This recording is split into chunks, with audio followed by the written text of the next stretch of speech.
លេខរៀងបាទ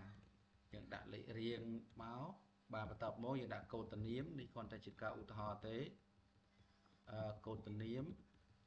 និងនាមខ្លួនបន្ទាប់មកយើងដាក់ page បាទបន្ទាប់មកយើងដាក់ថ្នាក់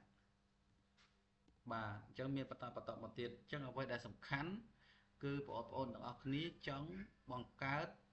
តារាងនៅក្នុងបាទឧទាហរណ៍ថានៅក្នុងអក្សរខាងក្រោមអក្សរហ្នឹងអញ្ចឹងដើម្បីបង្កើតតារាងបានបងប្អូនត្រូវ select វាបាទបងប្អូនចង់យកប្រមាណតារាងក៏បានដែរបើសិនជាបងប្អូនអាច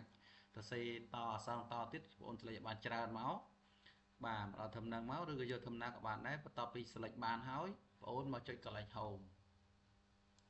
ចុចកន្លែង home ហើយបងប្អូនមើលមកក្រោមមកកន្លែងនេះគឺវាមានរូបការ៉េអញ្ចឹងបងប្អូនចុចលើសញ្ញាប៊ូតុងនេះអក្សរប៊ូតុងហ្នឹងបន្ទាប់មកបងប្អូនមកយក all border ចុចលើហ្នឹងទៅវានឹងបាន Excel មួយ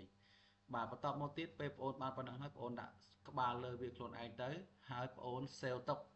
បាទអញ្ចឹងបងប្អូនចុចពាក្យ file បាទយើងចុច save ឬក៏ save as បន្ទាប់មកបងប្អូនយកពាក្យ browse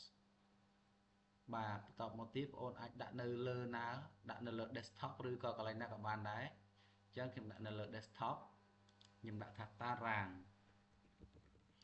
បាទបន្ទាប់ពីដាក់តារាងហើយខ្ញុំ save បាទគឺបានតារាងមួយនៅក្នុង Excel បាទអញ្ចឹងសម្រាប់បងប្អូនដែលមានបំណងចង់បង្កើតតារាងនៅក្នុង Excel គឺវីដេអូមានតែប៉ុណ្ណឹងបាទ